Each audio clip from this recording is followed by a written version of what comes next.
If you're familiar at all with fountain pens, then you've probably heard of the Pilot Iroshizuku line of inks. They're some of the most expensive inks made today. And whether or not you feel that they're worth the price, it's hard to dispute that there's some well-performing inks in some very attractive bottles. What brings me to talk about them in this video is that Pilot has just released in the US their 3 latest and final inks to complete the 24 color series of the Pilot Iroshizuku.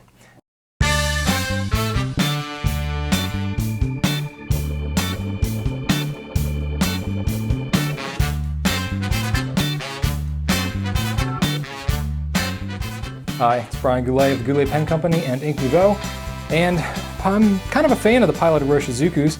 I always get asked a lot, is it really worth the price? The list price on these is $35 a bottle in the US for 50 milliliters of ink, and that's kind of a lot. It really kind of is. I always kind of say it's worth it for some and not for others. I like some of the colors, some of them I can do without. But anyway, that's not really what I'm going to focus on too much. What I want to focus on is the 3 newest colors that have come out. There is Shin-kai, which is a blue-black, which is something that they kind of have in one of the other colors, but not quite to this degree. They have Take-sumi, which is a black, which is kind of interesting because they've never had a black in the Iroshizuku line, and I'm very happy to see that. And then Ama-iro, which is a sky blue. So I'm going to show you these 3 and how they compare to the rest of the inks in the series and just give you a very brief overview. I do plan to do a full review of these 3 latest inks, but this video is going to be more of just a general overview and showing you the brand as a whole. What you're seeing here is the original 17 Pilot Iroshizuku inks that came out. There are 24 in the line as a whole, and I think they knew this when they came out with them. They just kind of released them in stages, I guess.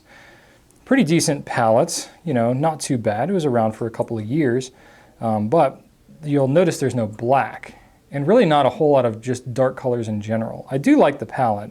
It's kind of blue heavy. Blues and greens kind of weigh out most of it. That's not such a bad thing, but a lot of good colors here. Some of the more popular ones, Asa-gao is pretty popular. Yama-budo is surprisingly popular, kind of a vibrant like magenta color. Tsuki-yo is pretty good. That's kind of like the blue-black that they had going on. My personal favorite is Kon-peki. I'm a sucker for those cerulean blues. And there's some pretty decent ones. The grays are pretty popular. The Fuyu-syogun and Kiri-same, those actually are pretty close in color. There's some very subtle differences that maybe is picking up on the camera here. But overall, pretty decent line of colors. Now, what they're really known for is the bottle style and the flow, the properties. It's very wet inks that dry pretty fast and handle really well on a variety of papers. They don't dry out on the nib practically at all, so you can leave your pen out and just pick it up and start writing with it again. Easy to clean. It's got a lot of good things. There's nothing particularly standoutish about any one of the properties that these inks have. It's just they really kind of have it all in terms of the various properties that people tend to like. Generally fairly saturated colors, pretty good rounded palette, attractive packaging. Pretty much the only downfall has been the price. So that's about the only thing that I ever hear people really complain about with these inks. But anyway, these are the original 17 colors. And then a little while ago, they came out with 4 more. Chiku-rin, Kosumosu, and Murasaki-shikibu. 4 more nice colors. It's kind of nice. They threw a brighter green in there, like a tan, a little hotter pink, which is, I'm generally not that big on pinks and as a whole, but this one is pretty nice. And then the purple is nice too. It's different enough from the rest of them and really kind of rounded out the palette, but still no black. As of recently, this video is being shot in January 2012. The last 3 inks in the series have been out in Japan for a month or so, but they finally arrived to the US, and I thought I would shoot a video just because so many people would be excited to see these. Now I am going to be doing a full review on them, but I thought it would be good just kind of show you the whole palette, show you these inks, kind of talk about them just a little bit. Ama-iro is sky blue. Shin-kai is deep sea, it's a blue-black, and then Take-sumi is black. It stands for bamboo charcoal. Now I was nervous about the name being bamboo charcoal, that it was going to be really kind of a gray instead of a black, but it is actually quite pleasantly very, very black, especially in a pen. The swab kind of grays it out just a little bit, but it's still noticeably black, definitely darker than the other grays that are going on here.